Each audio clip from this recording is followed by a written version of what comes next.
আজকে আমাদের আমাদের দেশের সূর্য সন্তান যারা আমাদের এই স্বাধীনতার বাংলাদেশ সৃষ্টির স্বপ্ন তৈরি করা, সেটাকে বাস্তবে রূপ দেওয়া, সেটা সম্বন্ধে ভাবা, যে সমস্ত সূর্য সন্তানরা করেছিলেন এবং তাদের কাউকে আমরা ঠিক যখন নাকি বিজয়ের একদম সামনে, ঠিক ওই মুহূর্তে ওনাদেরকে আমরা হারিয়েছি। সেই পৈশাচিক একটা নীল নকশা যাতে বুদ্ধিশূন্য করা যায় দেশকে। আমাদের বুদ্ধিজীবীদের হত্যা দিবস 14 ডিসেম্বর 1971 সাল, সে এক বিভীষিকাময় দিন, বলার মতো না। আসলে ঠিক 14 ডিসেম্বরে যে সব হয়েছে তা না, অনেক আগে থেকে শুরু করেছে তারা। সেই 25শে মার্চ কালো রাত্রি থেকে শুরু করেছে এবং সেটা তারা পুরো 9টা মাস বিভিন্নভাবে এই দেশের প্রতিটা মানুষের প্রতি তারা যে অন্যায় করেছে, পাকিস্তানি সেই হানাদার বাহিনী এবং সেই আমাদের বলবো নিমক হারাম এবং আমাদের যে রাজাকার বাহিনী, যারা নাকি আমাদেরই লোক, আমাদেরই শত্রু। আমাদের লোক তো নয়, তারা শেষ করেছে আমাদেরকে বুদ্ধিশূন্য করতে গিয়ে। এই 14 তারিখের এই ঘটনা আজকে তাদেরকে স্মরণ করছি। তো আমি ওই সময়কার কথা একটু স্মরণ করতে চাই।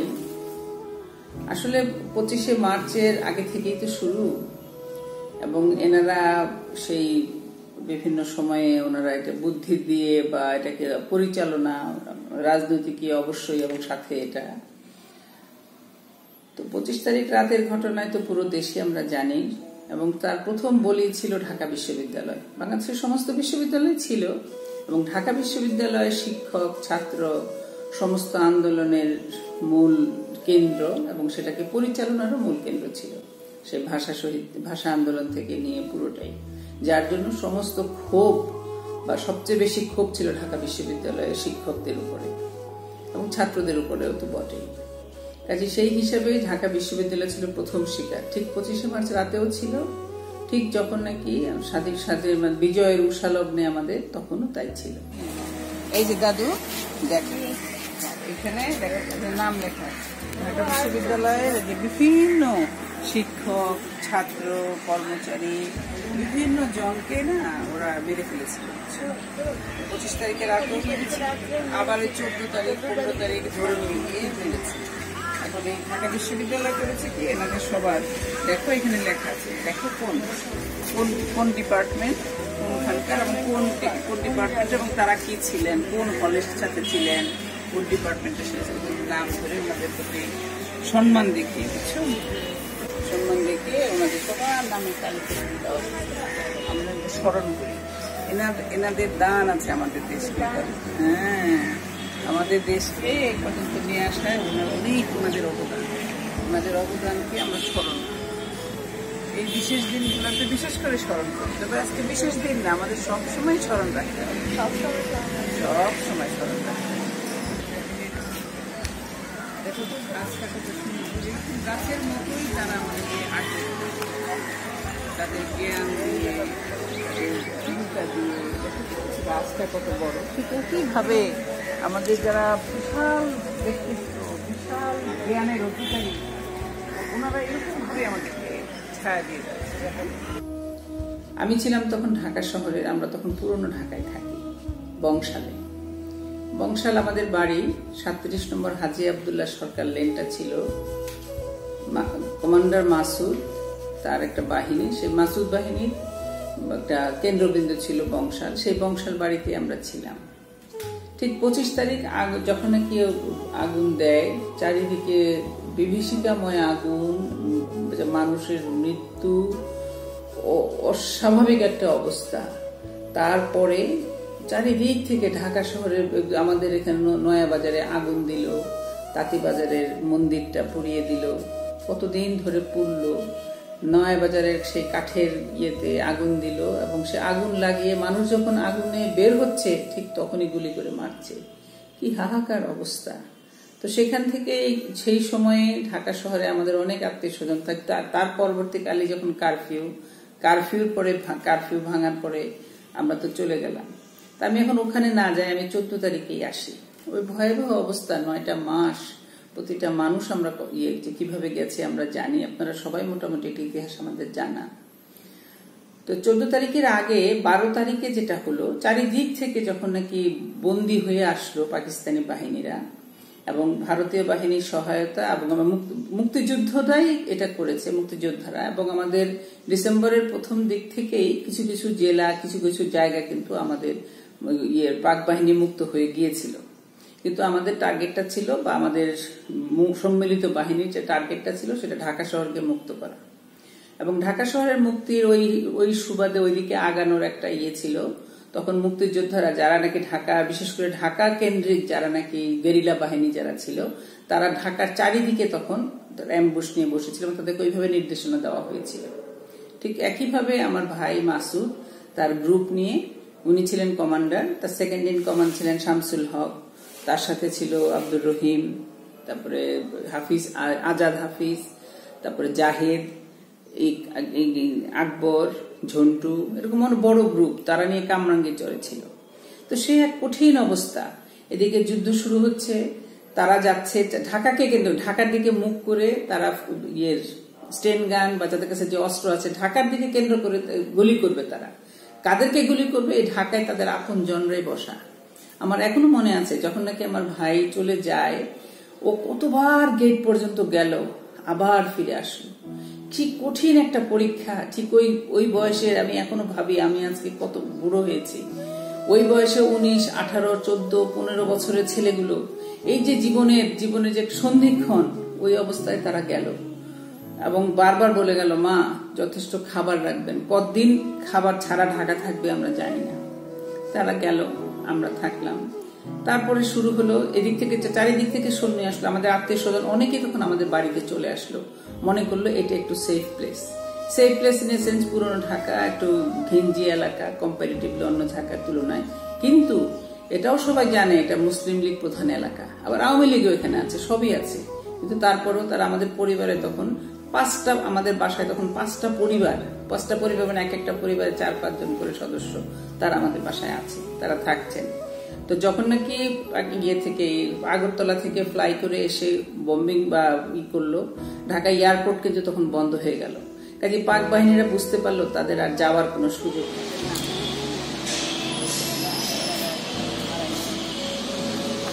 হ্যাঁ, এনাদেরকে ধরে নিয়ে গেছে। এখানে কয়েকজন আছেন, আমাদেরকে 25 তারিখে মেরে ফেলেছিল।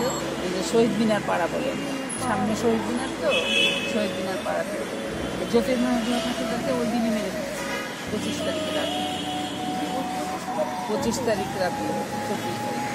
পরবর্তীকালে এখান থেকে আরো অনেকে ওনাদের স্মরণে কিন্তু এই ইচ্ছা করা হয়েছে। মনে রাখবা দাদু, এনারা আমাদের এনারা আমাদের সূর্য সন্তান। এনাদের যেমন মুক্তিযোদ্ধারা যেরকম আমাদের বীর, এনারাও আমাদের বীর।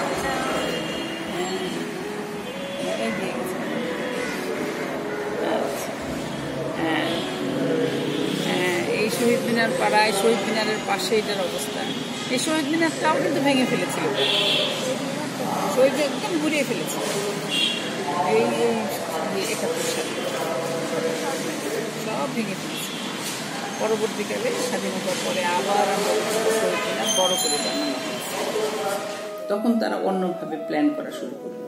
ঠিক তারপরেই শুরু হলো রাত্রেবেলা ব্ল্যাক আউট রাখা এবং কারফিউ। তো ব্ল্যাক আউট যখন হয়ে থাকে এবং কারফিউ জারি হয়, তখন মানুষ তো ঘরের ভিতরে, মানুষের কোনো ওয়ে আউট নাই, কিছু উপায়ও নাই, বোঝার উপায় নেই। তখন তারা ওই লিস্ট করে করে আস্তে আস্তে এক একজনকে নিয়ে যাওয়া শুরু করলো এবং নিতে নিতে যেটা নাকি হলো 14 তারিখ হচ্ছে সবচেয়ে বেশি, 13 তারিখেও নিয়েছে, 14 নিয়েছে, 15তেও নিয়েছে। এখন আমাদের পাড়া থেকে কিন্তু 2 জনকে নিয়ে যাওয়া হয়েছিল। ওনাদেরকে একজনকে নেওয়া হয়েছিল 13 তারিখে, আরেকজনকে 14 তারিখে। তো ওনাদের কিন্তু আমরা পরবর্তীকালে ওনাদের ডেড বডি আমরা পাইনি, জানি না ওনারা আদৌ বেঁচে আছেন কিনা, কোথায় আছেন। ঠিক তখনই ঢাকা বিশ্ববিদ্যালয়ের উপরে ছিল প্রধান নজর, এবং এখান থেকে অনেক শিক্ষককে ধরে নিয়ে গেল এবং বিভিন্ন থেকে ধরে নিয়ে গেছে। আমরা বিভিন্ন পাড়ায় তার উপলক্ষে ঢাকা বিশ্ববিদ্যালয় ছোট ছোট একটা মনুমেন্টের মতো করেছি, আমরা সেখানে একটু যাব, আপনারা দেখবেন।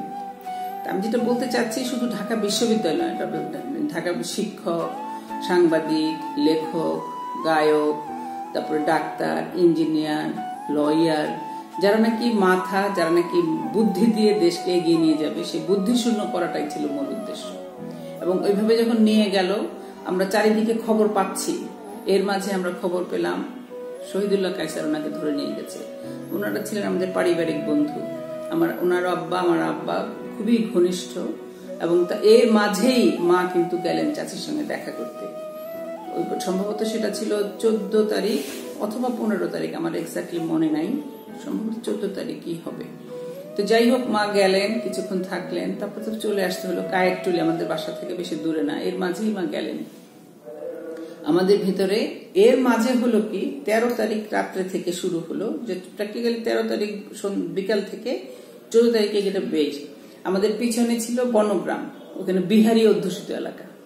এর মাঝে আসলো যে আমাদের পিছনে এখন যেটা আপনারা নর্থ সাউথ রোড দেখেন, সেটা নর্থ সাউথ রোড ছিল, তখন ছিল দোলাই খাল, তখন ড্রাই হয়ে গেছে, ওখানে রাস্তা হবে বলে ওখানে কাজ চলছে।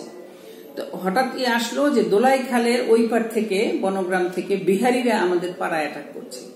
আমরা তখন সবাই কি প্রস্তুতি নিলাম যে যদি বিহারিরা অ্যাটাক করে আমরা কিভাবে আমাদেরকে সেভ করব, আমরা জানি না, কারণ পাড়ার মধ্যে সবাই আমরা আছি। এর মাঝে আপনারা জানেন, আমি আগেই বলেছি, এখানে মুসলিম লীগ, আওয়ামী লীগ সবই আছে। মুসলিম লীগ অধ্যুষিত এলাকাও বলেও পরিচিত এটা, আবার আওয়ামী লীগের লোকও ভিতরে ভিতরে আছে।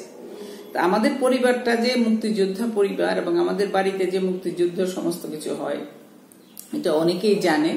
আবার আমরা ভীত, আমাদের শত্রু চারিদিকে আছে, সেটাও আমরা জানি। এনিওয়ে 14 তারিখ রাত্রেবেলা বোধ হয় রব আসলো যে ওখান থেকে ওরা আমাদেরকে অ্যাটাক করছে। আমরা ছাদের উপরে আমাদের আগে থেকে ইট, বড় বড় ইট রেখে দিয়েছিলাম, তা মরিচের গুঁড়া যেন আসলে যেন আমরা এই করতে পারি। আবার এইদিকে সম্ভবত 13 তারিখ রাত এটা হবে, কিছু হেলিকপ্টার উঠে পাক বাহিনী, তারা ঢাকা শহরে তেজগাঁয়ে এবং আরো কয়েকটা জায়গায় ছোট ছোট এতিমখানার উপরে বা আরো কিছু স্থাপনার উপরে তারা বম্বিং করলো হেলিকপ্টার দিয়ে, রাত্রেবেলা অন্ধকার। এবং এর মাঝে কিন্তু ধরে ধরে নিয়ে যাচ্ছে। এবং এইখান থেকে ঢাকা বিশ্ববিদ্যালয় থেকে অনেক শিক্ষককে ধরে নিয়ে গেছে, আপনারা জানেন, সাংবাদিক, অনেক সাংবাদিককে ওনারা নিয়ে গেছেন। এবং তাদেরকে পরবর্তীকালে আমরা বিভিন্ন বদ্ধভূমিতে পেয়েছি, প্রধানত আমরা রায়ের বাজার বদ্ধভূমিতে। তো কি বলবো আমাদের পরিবারের কথা, আমার ভাই তখন বাইরে। 16 তারিখ স্বাধীন হলো, আমি খুব সংক্ষেপেই বলছি, আমি স্বাধীনতার কথা বলছি। পরবর্তীকালে আপনাদেরকে কিছু কিছু মনুমেন্টের ওখানে নিয়ে যাব, কোথায় কোথায় সেগুলো আছে, সব তো দেখানো সম্ভব না কিছু। তো 16 তারিখে দেশ স্বাধীন হলো, আমার ভাই কিন্তু আসে না। স্বাধীনতার চারিদিকে হই হই, আমরা সব অপেক্ষায় আছি, আসে না আমার ভাই। সে কি বেঁচে আছে কি নাই, কারণ এর মাঝে তো ক্রস ফায়ারিং হয়েছে, মানুষ মারা গেছে, ধরে নিয়ে মেরেছে। আরেক ভাই যে গেছেন, সেই যে সে মে মাসে, উনি ফেরেনও নাই, উনি বেঁচে আছেন আমরা জানতে পেরেছিলাম সম্ভবত অক্টোবর পর্যন্ত। তারপরে কোনো কমিউনিকেশন আর ছিল না। তারপর উনি কোথায় আছেন সেটা জানিই না। আর যিনি কাছে, উনিও কোথায় কামরাঙ্গীর চলে গেছে বলেছেন, 16 তারিখ স্বাধীন হয়ে গেছে, আসছেন না উনি। সে যে কি দুর্বিষহ, কি কঠিন একটা সময়। এর মাঝে খবর আসছে যে ওই পার থেকে নদী দিয়ে পার হওয়ার সময় নৌকা ডুবিতে অনেক মুক্তিযোদ্ধা মারা গেছে। আবার এদিকে তখন কিন্তু ভিতরে ভিতরে রাজাকার, আলবদর, এদের সাথে মুক্তিযোদ্ধাদের একদম মানে আমি বলবো যে সাইলেন্টলি কিছু কিছু যুদ্ধ হচ্ছিল, কারণ রাজাকারকে ধরতে পারছিল, মুক্তিযোদ্ধারা মারার চেষ্টা করছিল। এদের হাতে যেহেতু অস্ত্র ছিল, এরাও কিন্তু মুক্তিযোদ্ধাদের পেলে আড়ালে আবডালে কিন্তু মারছিল। কাজে আমরা ভীত, সন্ত্রস্ত, বুঝাতে পারবো না। আনন্দটা আমাদের মাঝে আনন্দ আছে। আমরা আগের দিন সারা রাত, আগের দিন না, বেশ কয়েকদিন ধরে সেই বাংলাদেশি ফ্ল্যাগ, এর আগে ফ্ল্যাগ করেছিলাম, কিন্তু সেই ফ্ল্যাগ আমরা রাখি নেই বাসায়। যদি আর্মি আসে, যদি ধরে ফেলেন, আমি বিশেষ করে ভাইটাকে, ভাই এবং তার গ্রুপের সেন্টার ছিল আমাদের বাসায়, সেই ফ্ল্যাগ রাখি নেই। ঠিক 13-14 তারিখ রাত্রেবেলা আমি আর আমার ছোট বোন শিরিন, আমরা মিলে ওই যে বাংলাদেশের ফ্ল্যাগ করে ওই আমরা ফ্ল্যাগ বানালাম, ম্যাপ করে সেই ফ্ল্যাগ বানিয়ে ফ্ল্যাগ আমরা টানাই, স্বাধীন দেশ, আনন্দ। কিন্তু ভাই তো আসে না। তারপরে আমার ভাই আসলো গিয়ে 17 তারিখে, 17 তারিখ সম্ভবত দুপুরবেলা, 17 তারিখ দুপুরবেলা ওর এসে আমাদের পুকুর পাড়ে গাড়ি নামলো, নেমে ওই ব্রাশ ফায়ার করা শুরু করলো। ব্রাশ ফায়ারের শুরুতে আমরা তখন বুঝলাম যে সে এসেছে। ততক্ষণে পাড়ার লোকজন সব ছুটে এসেছে। সেই দিন আমার মাকে দেখেছি, মা যে কি জিনিস, মা কিভাবে যে ছুটে গেল তাকে ধরতে। ঠিক আমার মনে পড়লো, মা যখন ওকে বিদায় দেন তখন বলেছিলেন, 2 ছেলেকে একসাথে বিদায় দিলেন আমার মা। রাতে ফজরের নামাজ পড়ে 2 পায়ের উপরে 2 ছেলেকে শুইয়ে মাথায় হাত রেখে বলেছিলেন যে তোমরা গাজী হয়ে ফিরবে, না হয় শহীদ হবে। কি কঠিন কথা! আমি ভাবতে পারি না আমি আমার ছেলেকে এরকম কথা বলতে পারবো কিনা, কিন্তু আমার মা বলেছিলেন। মা জানতেন না ওনার সাথে যে 2টা মেয়ে ছেলে আছে, আমরা কি খাবো, কেমন করে বাঁচবো, কি করে থাকবো, কিন্তু মা ওনার ছেলেদেরকে যুদ্ধে যাওয়ার কথা বলেছেন। কি কঠিন যে হয় গাজী হয়ে ফিরবা, নয় শহীদ হবা। আমি জানি না এটা কয়জন মা পারে। ওই সময় ওই মায়েরা পেরেছে বলে আজকে আমাদের দেশ পেয়েছে। এনিওয়ে আমি ওখানে আসি, ভাই আসলেন, মা কিভাবে যে ছুটে গেলেন আমি এটা বোঝাতে পারবো না সেই দৃশ্য। এখানে ইশাখা পাড়া, বুঝছো? এই পাড়াতে আমাদের এরকম কয়েকজন শিক্ষককে ধরে নিয়ে মন্দির হত্যা করা হয়, দেখা আছে ডিসেম্বরে 1971 সালে 14 ডিসেম্বর। পাক হানাদার বাহিনী হাতে সহযোগী যে আলবদর গোষ্ঠী বুদ্ধিজীবীদের হত্যা করে। তার মধ্যে এসেছেন আমুল নঈম, মনির চৌধুরী, আনোয়ার পাশা, SM রশিদুল হাসান, সন্তোষ চন্দ্র আচার্য, এরকম আরো অনেকে, বুঝছো? এই যে নামগুলো এখানে লেখা আছে। আমরা প্রতি বছর 14 তারিখ সকালবেলা ভোর 6টার সময় এসে আমরা এখানে ফুল দিই, আমাদেরকে স্মরণ করি। তবে ওনাদেরকে সবসময় স্মরণ করি, কিন্তু 14 ডিসেম্বর সকালবেলা ভোরবেলা আমরা এসে এখানে ফুল দিই, স্মরণ করি আমরা সবাই। তোমার চাচুরা, ফুপিরা, আমরা সবসময় আসছি। হ্যাঁ, আমার চাচুরা যখন ছোট ছিল, আমরা যখন এই বাসায় থাকতাম, তখন আমরা এখানে এসে সেই ছোটবেলা গেলাম। একটু আগে গেছিলাম না আমরা ওইখানে, তখন ছোট ছোট ছিল। তোমার চেয়েও ছোট ছিল তোমার চাচু, তোমার থেকেও ছোট ছিল চাচু, ক্লাস 1-এ পড়ে, তো ছোট না। তখন তোমার চাচু, ফুপি, আমরা, তোমার ফুপা, আমরা সব সময় 14 তারিখ ভোরবেলা 6টার সময় এসে আমরা ফুল দিই। এই বছরও আমরা হ্যাঁ মনে রাখো, এরা হলো আমাদের দেশের জন্য অনেক কিছু দিয়ে গেছে। হ্যাঁ, গেলাম আমরা। তারপরে আসার পরে যখন শুনলাম যে চারিদিকে এরকম আমাদের পাড়ায় হয়েছে, চারিদিকে হয়েছে, এরকম মেরেছে 14 তারিখে, তারপরে আমরা গেলাম। আমরা কিন্তু 16 তারিখেও যেতে পারি না, 17 তারিখে গিয়েছিলাম বদ্ধভূমিতে। আমার ভাই নিয়ে গিয়েছিল, আমরা কয়েকজন গিয়েছিলাম, আমি, আমার বোন, ওর গ্রুপের ইয়েরা, আর ওর মুক্তিযোদ্ধা যারা। ওখানে যখন গেলাম বদ্ধভূমিতে, কি বিভৎস সে দৃশ্য বলার মতো না। আমরা ওখানে যখন গেলাম, গন্ধ, ভীষণ গন্ধ, মানে 3 দিন ধরে 4 দিন ধরে তো ডেড বডি গুলো ওখানে পচে আছে। পানি, ওটা ছিল ইটের খোলা, ওখান থেকে তুলে তুলে ইট ভাটা ছিল। ইট ভাটা হওয়াতে ওখানে জায়গায় জায়গায় শীতকাল হলেও কিছু কিছু জায়গায় পানি ছিল। এখন মানুষের এই বাইরের টাইম অনেকে ডেড বডি যারা এরকম খুঁজেছিল তারা নিয়ে গেছে, কিন্তু অনেকেটা তখনও পড়ে আছে। হয়তো তারা খুঁজে পায় নাই, অথবা খোঁজার মতো লোকও নেই, তাও হতে পারে। কিন্তু মানে এটা বলার মতো না। আর ওই যে পানিতে যতটুকু পানি আছে, পানি তো পানি নাই, সেটা লাল হয়ে আছে পানি। সেই পানির উপরে চর্বি ভাসছে, সমানে সাদা চর্বি ভাসছে। সেই চর্বি, এর মাঝে মানুষগুলো পড়ে আছে, কারো পিছনে হাত বাঁধা, কারো চোখ নাই, কারো মানে বেয়নেট দিয়ে খুঁচিয়ে কাটা, কারো মানে এটা বিভৎস এক দৃশ্য।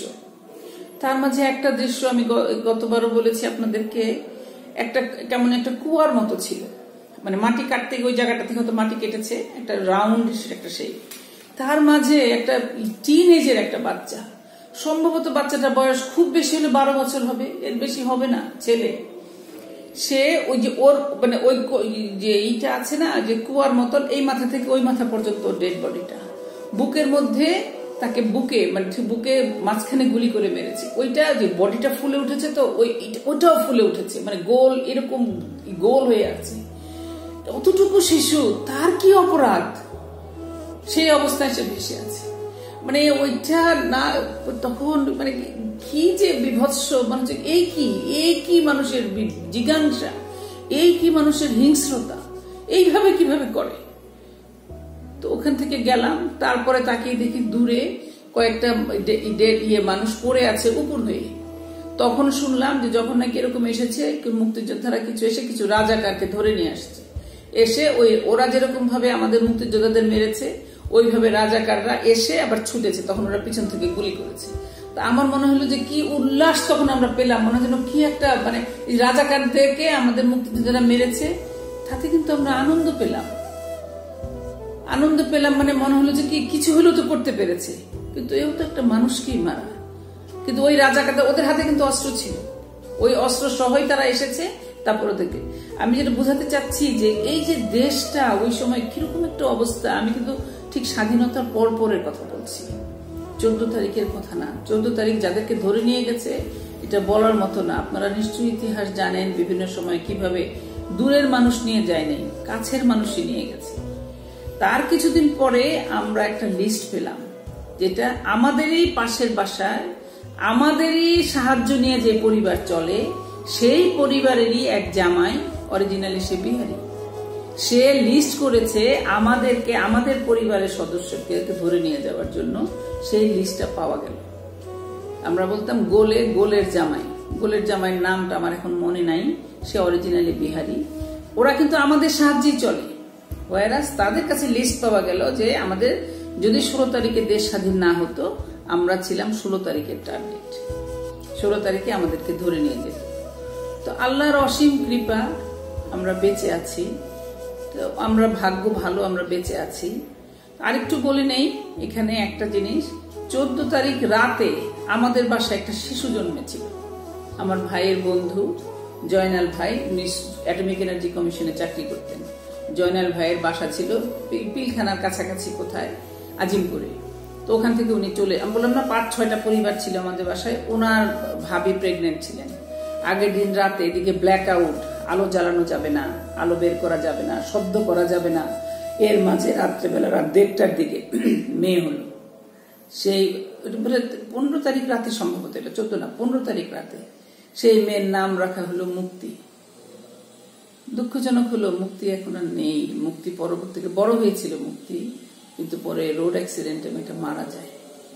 সেই মুক্তিটা ছিল আমাদের কাছে একটা বিরাট একটা যে কিরকম একটা মানে আনন্দ, ওরকম একটা মানে টেন্সড একটা কন্ডিশন, প্রতি মুহূর্তে মারা যাব ভেবেও তারপরে ওই আনন্দটা সেই মুক্তি আমাদেরকে দিয়েছিল। মুক্তির আমাদেরকে আনন্দ দিল, কিন্তু কেমন যেন সেই আনন্দ কিন্তু বিষাদময় একটা আনন্দ। আমাদের সেই সূর্য সন্তানদেরকে আমরা হারালাম। আস্তে আস্তে খবরগুলো আসতে থাকলো। আমরা সব খবর আগে জানতাম না, আগে জানতে পারি নাই। গ্র্যাজুয়ালি আমাদের কাছে নতুন নতুন মানে আসতে থাকলো যে নাই, কারণ কেউ কারোর সাথে তো কারো যোগাযোগ ছিল না, কে কোথা থেকে নাই হয়ে গেল ঠিক বুঝে উঠতে পারছিলাম না। তারপর যখন শুনি আমাদের এত মানে কাছের জন প্রফেসর আলিম চৌধুরী নাই, মনির চৌধুরী নাই, তারপরে আমাদের না বিভিন্ন জন, যেটা নাকি আমাদের সাংবাদিকরা বিভিন্ন ওনারা নাই, মানে মানে যেন কি শূন্যতা, কিরকম একটা কঠিন একটা সময়।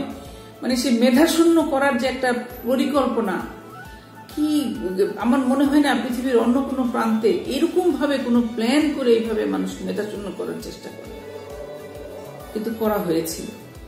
এবং মেধাশূন্য করার চেষ্টা, সব রকমের চেষ্টা, আমি মনে করি আজকে আমরা কষ্ট হয়েছে, খুব সহজ না সেই মেধাশূন্যতাটাকে কাটিয়ে এইখানে আসা, খুব কঠিন। কিন্তু তারপরেও আমি বলবো আমরা এখানে এসেছি। ওই যে সূর্য সন্তানেরা আমাদেরকে যে ভেতরে যে স্বপ্ন দিয়েছিল, সেই দীক্ষা আমাদেরকে দিয়েছিলেন যে আমাদেরকে এগিয়ে যেতে হবে সামনে, এবং সামনে যাওয়ার পথ ওনারা দেখিয়েছিলেন, ওনাদের জীবন দিয়ে ওনারা দেখিয়েছেন। কারণ এই যে সাহসের সাথে ওনারা কাজগুলো করেছেন, সেই সাহসের বীজ তো উনি আমাদেরকে ভিতরে ঢুকিয়ে দিয়ে গেছেন ওনারা, এবং সেটা যেন আমরা রেখেছি আমাদের পরের প্রজন্ম, তার পরের প্রজন্ম এইভাবে বয়ে বেড়াচ্ছে, বয়ে বেড়াবে। বাংলাদেশ মাথা নত করার দেশ নয়, আমরা মাথা নত করার জাতি নই। আমাদের বংশ পরম্পরায় আমাদের এক এক জেনারেশন থেকে আরেক জেনারেশন সেটা সাথে করে নিয়ে যাবে, খালি নিয়ে যাবে না, আস্তে আস্তে বৃদ্ধি করবে এবং করছে।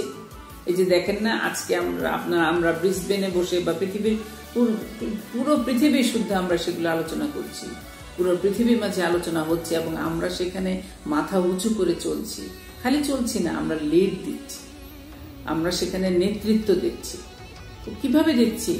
ওই সূর্য সন্তানদের বোনা স্বপ্নটাকে আমরা লালন করছি এবং সেই স্বপ্নটাকে আমরা আরো বাড়িয়ে দিচ্ছি। আজকের শিশুরা ভবিষ্যতের আমাদের, তারা ওরা স্বপ্ন আমাদের, আমরা যে স্বপ্ন দেখি ওরা সেই স্বপ্ন পরিপূর্ণ রূপ দেবে। ঠিক একইভাবে ওনারা যেরকম দিয়েছিলেন আমরা দিয়েছি, তারাও দেবে। আমরা ভবিষ্যতে অনেক দূরে গিয়ে যাব। আমি এই শিশুদের কাছে অনেক প্রত্যাশা, তোমরা শিশুরা বড় হও।